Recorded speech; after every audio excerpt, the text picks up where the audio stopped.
Ngayong araw, nag-request nga pala tayo kay Mrs. Pagluto tayo ng palabok.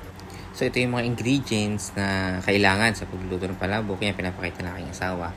Masitas, palabok, nor, shrimp, sibuyas, bawang, at yun, yung pinalambot na pasta. Sinamahan niya na rin ng itlog, tinapa.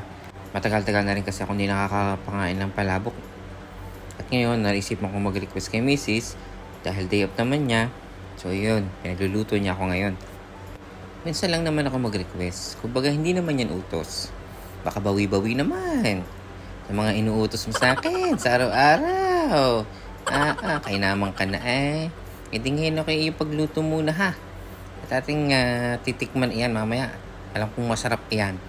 Kahit tinihiwa mo pala ang sibuyas at bawang. Alam ko na ang kalalabasan na yan ay masarap. So sa part na to, naggisa na nga pala yung asawa ko ng sibuyas, bawang, nilagay niya na rin yun ng giniling.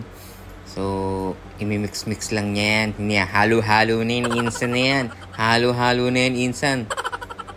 At ngayon, ang ilalagay naman niya ngayon dito ay ang black pepper.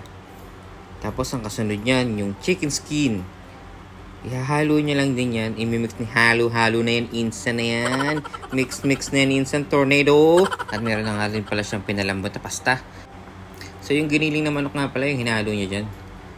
Sa sibuyas, bawang, giniling na manok, hinahalo-halo ni insan na yan. Wala bang tornado yan? Tornado!